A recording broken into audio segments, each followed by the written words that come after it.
Afternoon, everybody. And Matt's traveling today, but we got lots to talk about, and that is, the Save College Sports Act. And we've been talking a lot about it over the past few weeks and months.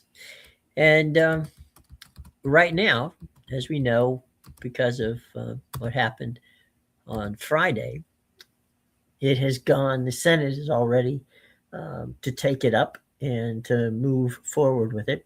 However, it was not put on the docket by Senate Majority Leader John Thune out of Texas. Senator Thune said that there were pressing matters, and it's true, that would needed to be done before the Friday afternoon recess when all of the lawmakers will leave Washington, D.C. and head home. Some of them to actively participate in campaigning, and others just getting some relaxation. So they'll be back after Labor Day, and that's means the bill will sit there. Some say, and I have not, frankly, been able to corroborate it. It's got the 60 votes. Okay, that means, what does that mean? That means that they can move it to the floor for a vote, which means that there are a number of things that can stall it on route. They can filibuster. They can attempt to add addendums to it, and those types of things. I don't think that's going to happen, but it's not going to take place until at least September. Cruz, in a statement yesterday, said that he would love to see it done by September sometime or early October. It's got to go to the House once it passes the Senate. Once it passes the Senate and it goes to the House then can change anything in the bill. And then it goes back to the Senate. If it has been changed in any way, then the Senate will take it and redo it again. If that's, it depends on what amendments have been put in there. So there's a long way to go before it. But Cruz, in a statement, as I said earlier today, said his goal is to have sometime this fall during football season, President Trump on ESPN's Game Day sign the bill into law. So Cruz, who himself is is going to be, pushing hard for it. Senator Cantwell, out of the Democratic sponsor, out of the state of Washington, is looking to serve Washington State, and so obviously Washington's already in the Big Ten, and Washington State was bounced ceremoniously excuse me, into the Pac-12 and left behind. Pardon me for just a second as I get something to drink here. For some reason, my throat is drying out.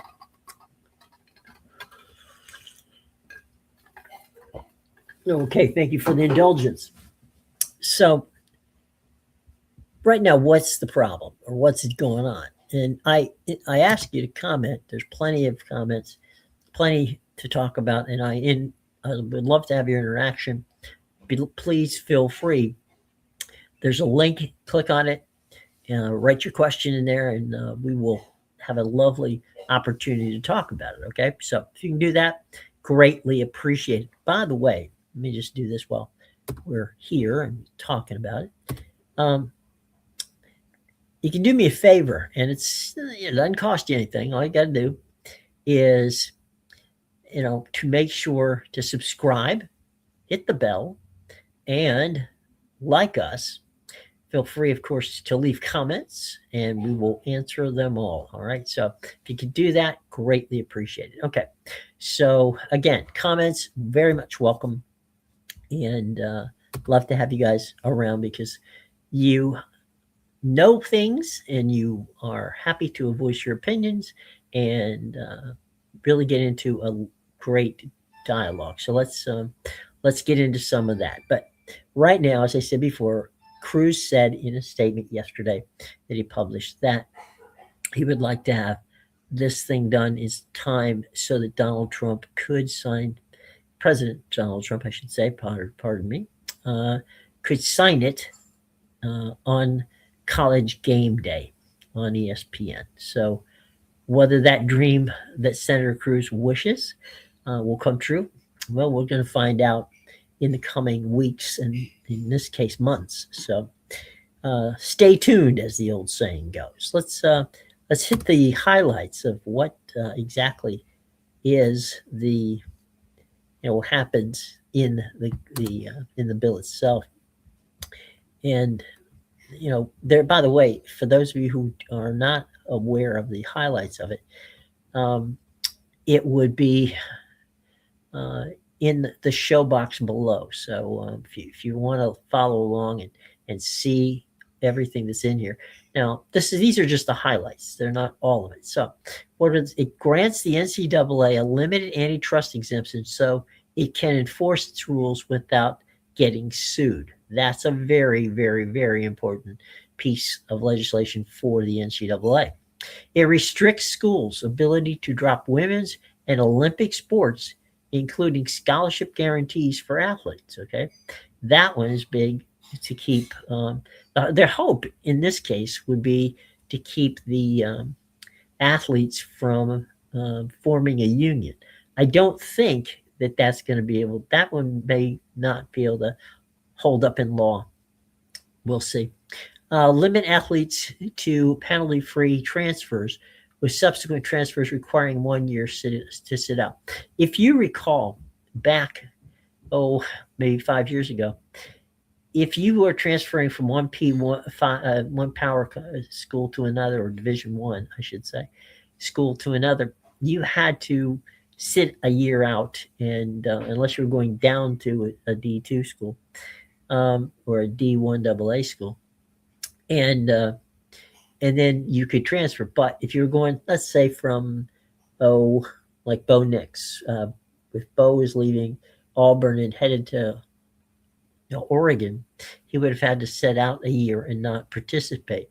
Now, as we know, because of the transfer portal, you can pretty much jump in there and play, for Auburn 1 year and Oregon another year and BYU another year after that. So that's limiting the athletes to pick one penalty-free transfer. So you can transfer, say from from say Oregon State to Florida State, and not have to worry about it. However, if you choose to leave, FSU and go someplace else, well, you're gonna have to set out a year. It's going to cap the NCAA eligibility at 5 years. Okay, so that's a big one, because we now have guys who have been in their 6 and even some 7 years because of the COVID situation. It's going to ban former pro athletes from re-entering the NCAA competition. Now, what does that mean? Well, it means that in some cases, and this more is on the Olympic sports side, some swimmers and some have entered events that are professional events. They and not done well and want to re-enter into NCAA competition, and sometimes they send a waiver and they can play golf again, or they can play tennis again, or they can swim again, dive, whatever. And they're not allowing that. So if you signed a contract to be a professional athlete, you're not going to get the opportunity to return to the NCAA. They're going to tighten the NIL regulations to prevent these sham deals. Now, what's a sham deal? A sham deal would be like, let's say I'm a quarterback for Georgia Tech, and a car dealer is going to pay me $1 million to represent them, and basically I don't ever do anything for them. In other words, I maybe occasionally show up at an auto dealership on a Wednesday. Maybe I sign some autographs. In other words, if you're taking NIL money, you're going to have to prove you are earning it. Okay. So, if you're a spokesperson for that dealership, that car dealership, then in a commercial or in print or in some way, shape, or form, you have to prove that you are indeed doing whatever it is your agreement, which you file with the university, is, so that the NIL money is done properly. It's going to codify the revenue sharing cap establishing by the House settlement with annual inflation adjustments. Okay. It's going to forbid schools from hiring a head coach from another school during the season. This is called the Lane-Kiffin Rule. So when Lane, of course, in that situation, left Oxford, Mississippi last year to go to Baton Rouge to become the LSU coach, basically they're saying no more. You're going to have to, if you're a coach, if you want to hire a coach, it's going to have to be after the season, after they participate in a bowl game. That's the way it's going to have to go from now on. It's going to prohibit conferences with annual revenues over $700 million from expanding, allow schools to voluntarily pool and sell their broadcast rights. That's a big one. Through only if 75% of the Division I FBS schools choose to opt in. Okay, so that's another big situation. That's where the $48 million questions begin to arise. So those are the highlights of the bill, and whether it's you consider it protection of the athletes, that's going to be it's going to be up to whomever. Right now, the biggest challenge relates to the revenue sharing cap, which was first established by the House settlement in 2025. That settlement established that schools could pay athletes up to 22% of the average Power Conference athletic department revenue at the time of that particular decision. But under a revised rule, many will remember that they capped that at $22,500,000, with that other $5 million allocation for women and non-revenue generating sports. The new college sports revenue situation, as I said before, has been bumped up now, and the cap is just under $50 million. It was at $48,800,000. The exact number could still change, but it's likely to remain in that ballpark, somewhere in that 48 to 51, 52 category. Okay, so that's a lot of money. And as I said before, the goal is to get rid of the sham NIL deals. For that reason, the revised bill tightens that NIL money so that associated entities like apparel manufacturers, media conglomerates, or those who partner with universities and individual athletes actually aggressively promote what it is that they're receiving money for, as we spoke about before.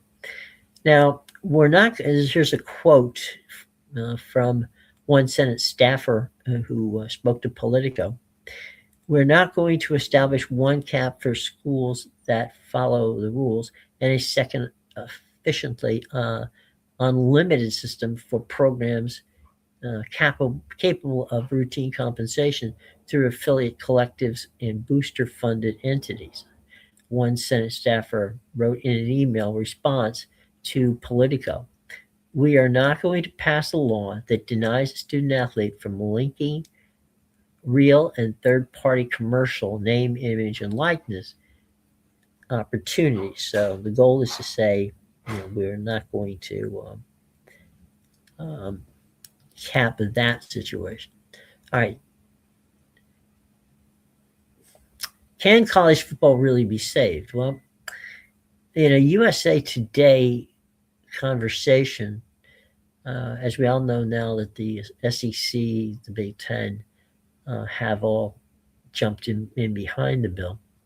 as has the Big 12, the ACC, the NFL, the NHL, the NBA, the U.S. Olympic Committee, and just about any other athletic association that you might consider.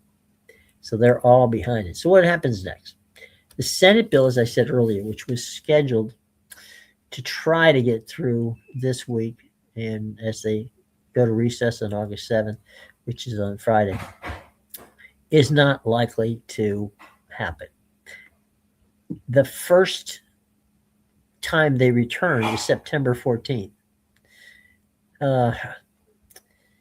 After the holdout conferences agreed to offer their support, which of course was the Big Ten and the SEC, optimism have grown. However, Senate Majority Leader John Thune, told the roll call on Monday, which we reported, that it's very unlikely that they're going to do it until they return.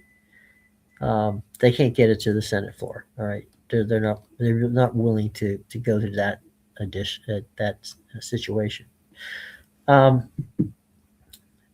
bill also still needs to pass the House. We talked about that before reaching the president's desk, meaning their final signing and implementation is really months away. Thus far, the bill's bipartisan nature hasn't wavered, and I think that's probably the key thing. Thus far, the bill's bipartisan strength is one thing that I think is really cool, key. Now, one of the key people I see in this is Colorado Senator John Hickenlooper.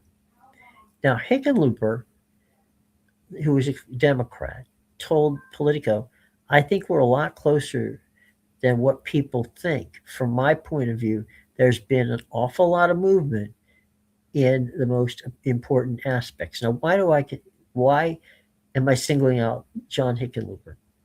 Hickenlooper, who used to be the governor of the state of Colorado, is a moderate Democrat. He's someone who is well respected and well thought of by both Democrats and Republicans. If John Hickenlooper is in this mix, that tells you something, that when we talk bipartisan, usually it's two Democrats voting with the Republicans or it's two Republicans voting with the Democrat. That's not the case in this case. They say they have 80 votes. I don't think they have 80 votes, but it certainly have over 60 votes.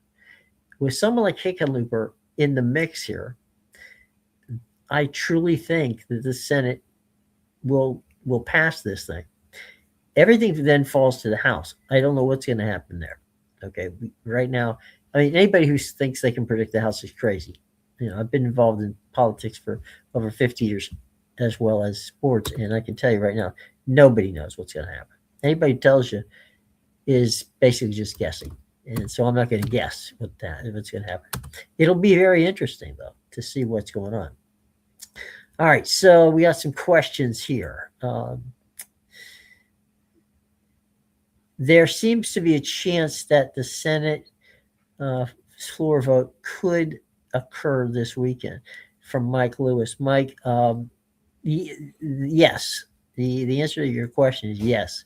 Is it likely? No. But could it happen? Yeah, I think once they clear the major hurdles that they have to have, it's very possible that that they could do that. I wouldn't put money on it, but it's certainly possible. What you got here, Michael Pouncey. He thinks that the bill has an opportunity to pass, and he thinks that it benefits the Big Ten. It's quite possible. It's very possible. I think the big takeaway, we've all talked about it, you've seen all kinds of things about it, is the 5-year independent route.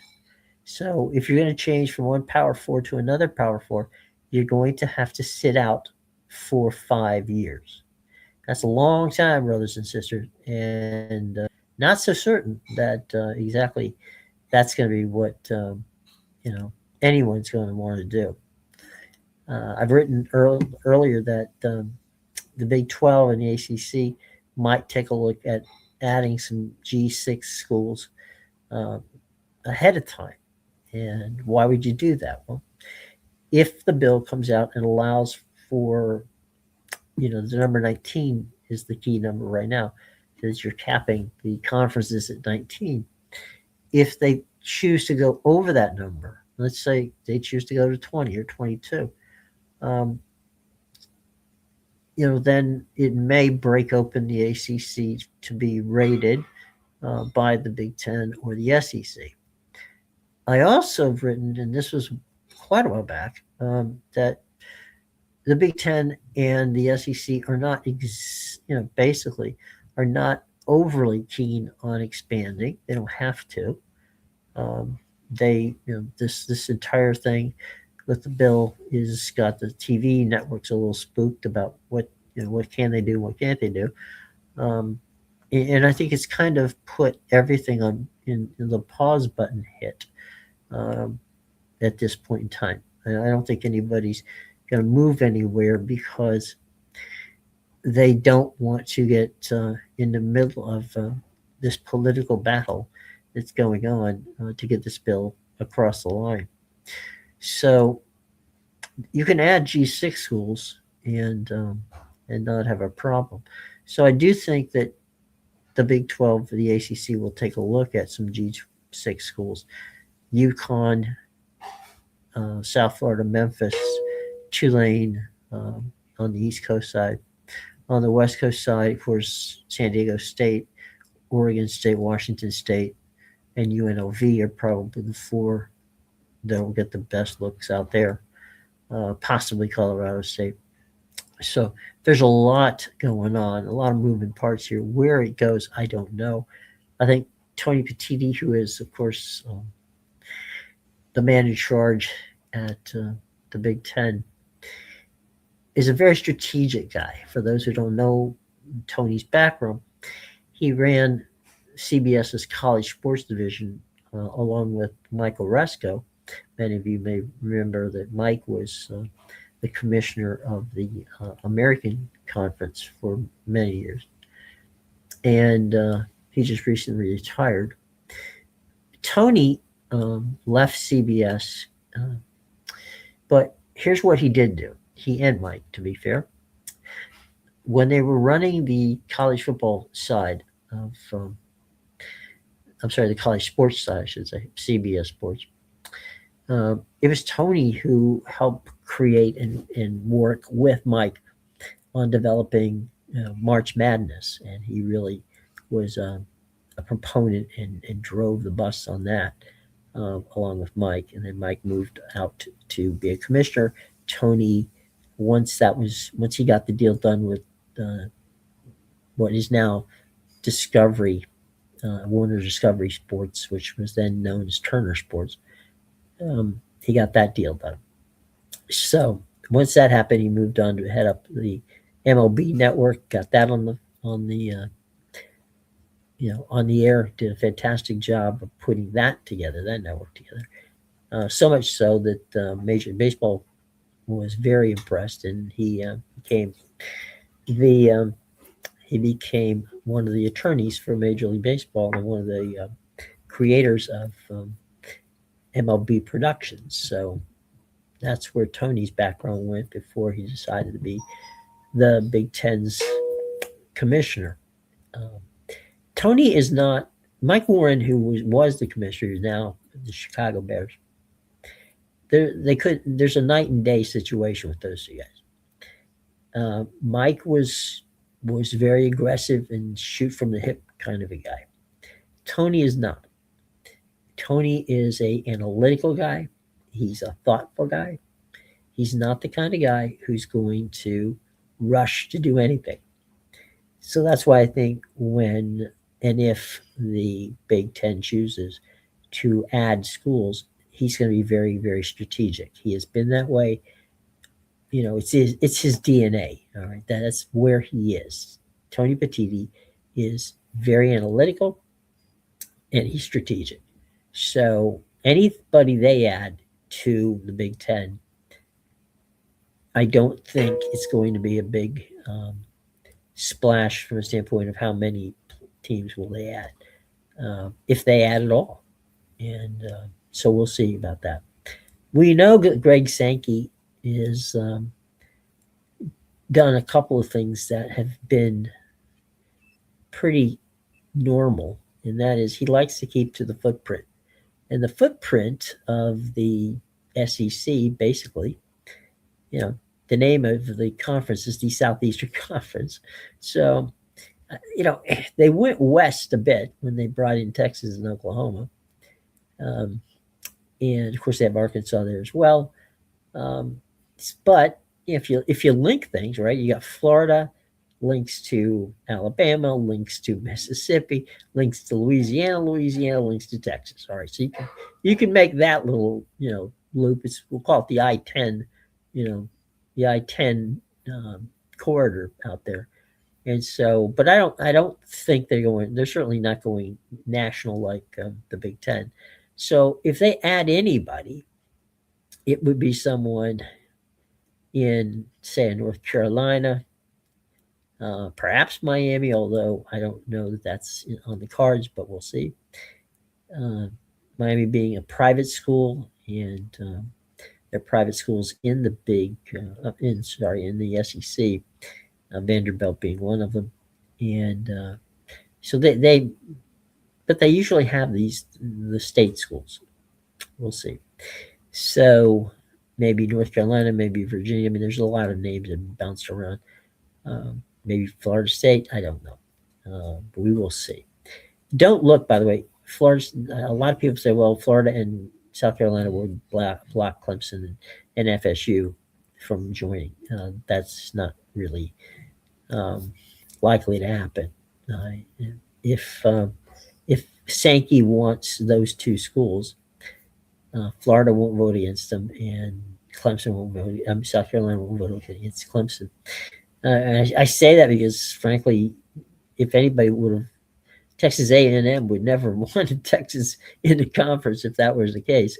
But there they are, along with Oklahoma. So, that's that. Nothing to see here, boys and girls.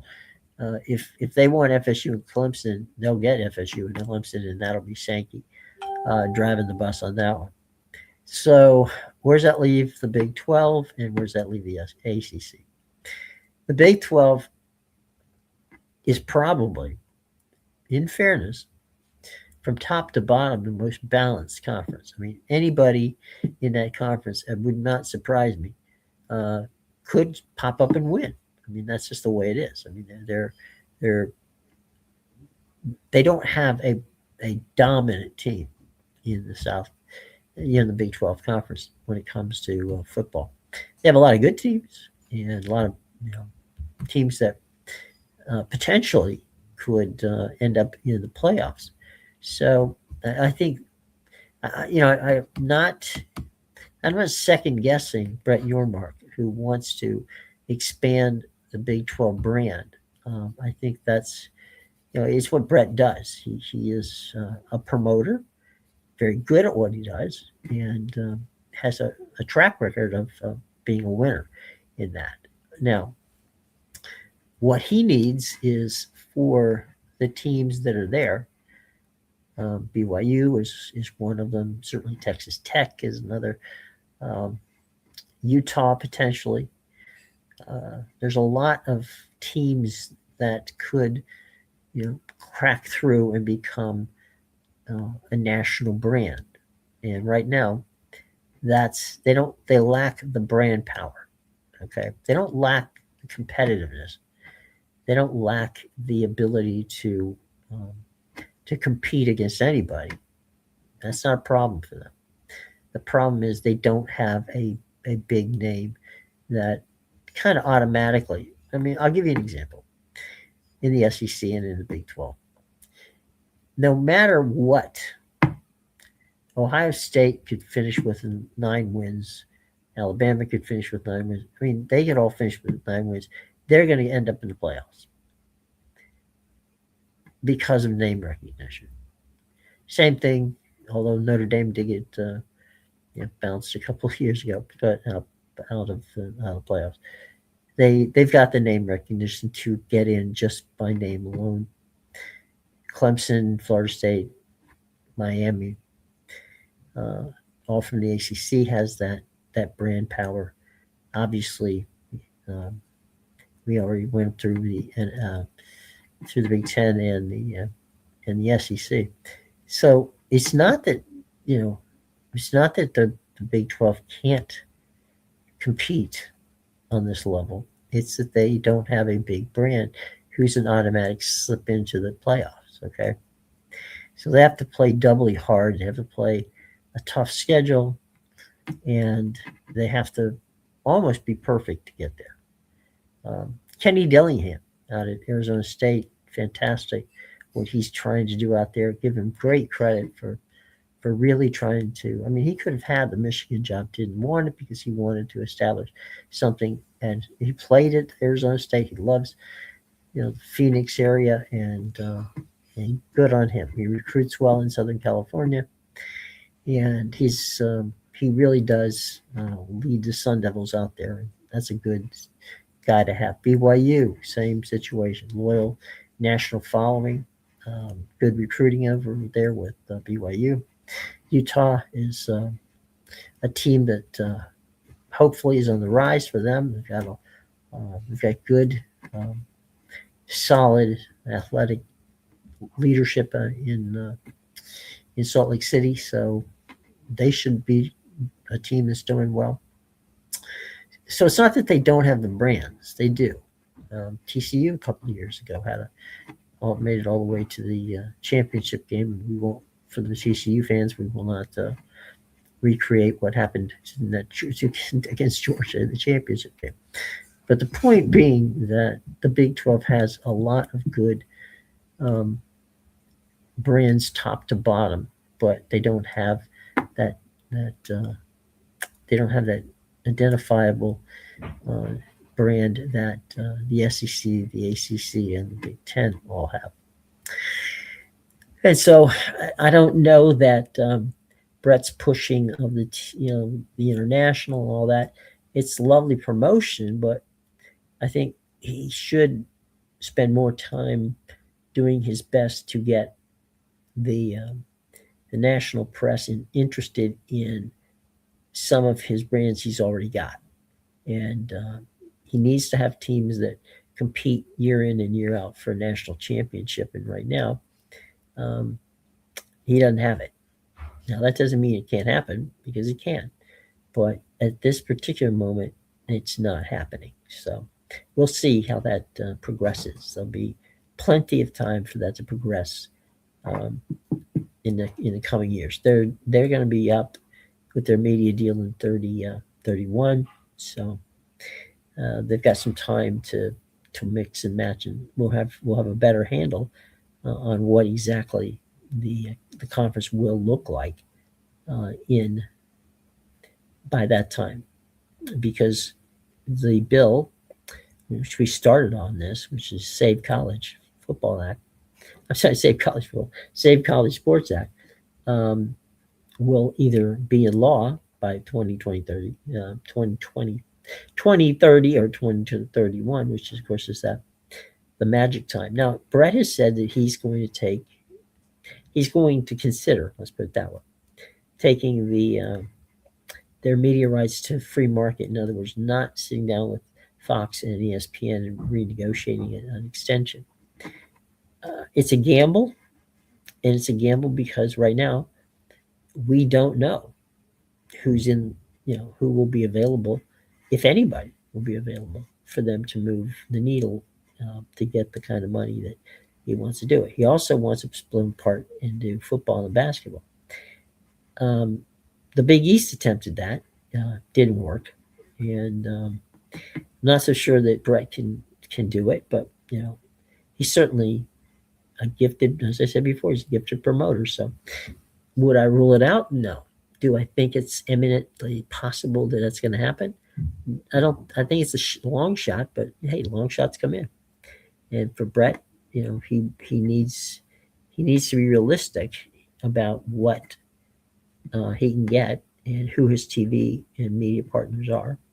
I think streamers will become a much more preeminent part of college sports in the next coming years, and they're already involved, in college with, of course, Peacock and Paramount Plus and ESPN's app, and it's all coming together now. So we will see what we will see in that regard coming up in the not too distant future. And you can come here every day, and we'll just tell you what the heck's going on, right?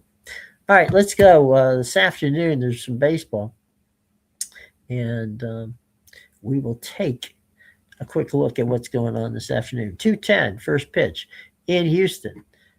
The Blue Jays are taking on the Astros, who have suddenly, there's 3 games ahead of, the 3 games over 500, and they lead the Central Division of the American League. Gives you an idea how pathetic that is.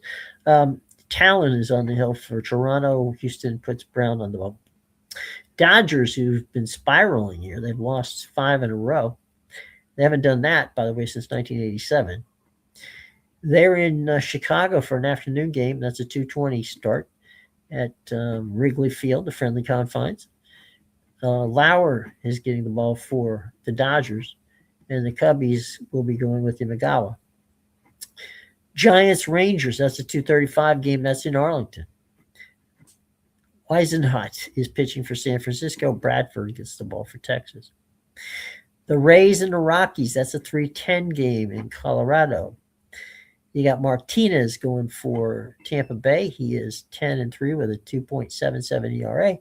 He's facing a talented young pitcher from Colorado, Sugano, who is spotting an 8-4 record with a 4.47 ERA. And in Colorado, that's Cy Young type numbers. As we all know, the ball has a tendency to fly in Colorado. All right, moving to the early evening games.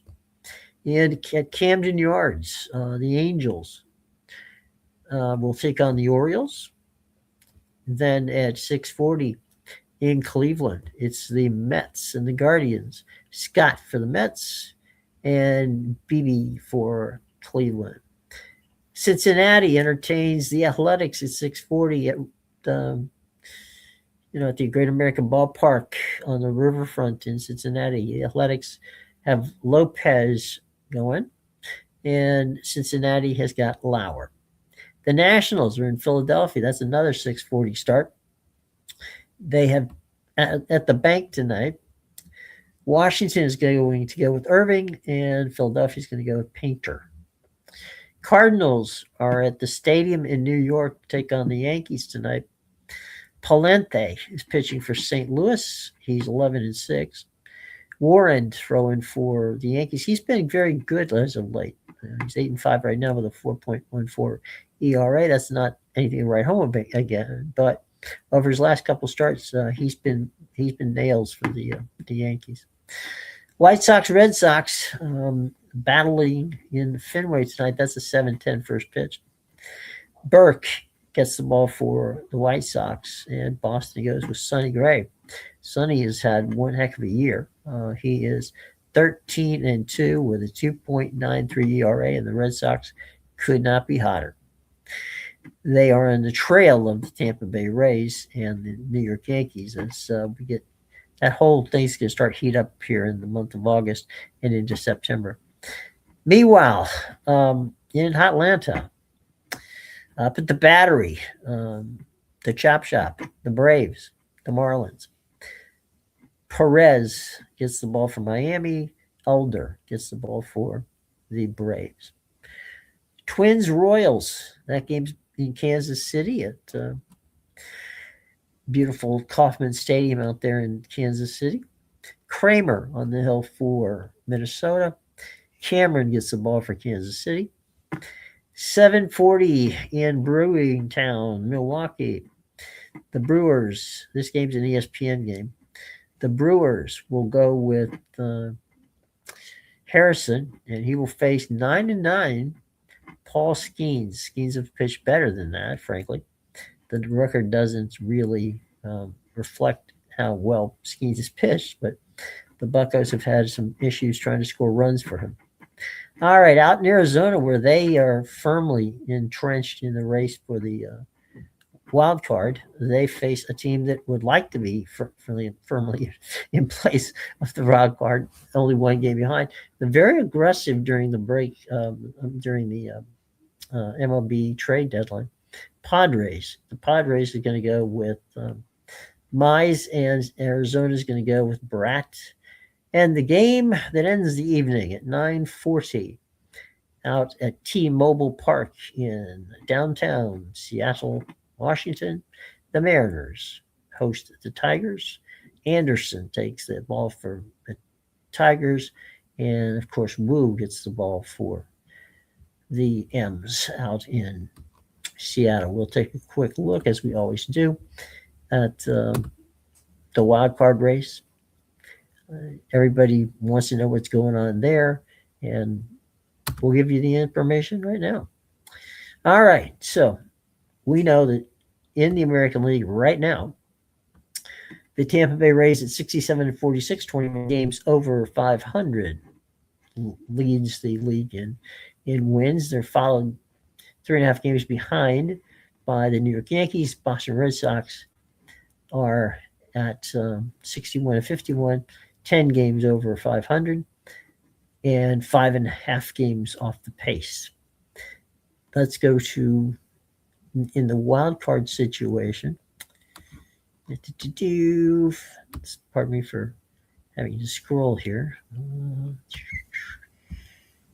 They give me the regular season. I wanted the wild card, so hang with me here, boys and girls. Come on, guys. Come on. All right. Well, it's not. My browser seems to not want to help me out here. So let's do this. Just check real quick. Right now, the Red Sox and the Yankees would be the two teams that have the wild card situation locked up. The teams that are vying for the third wild card would be right now Cleveland, Texas, Seattle.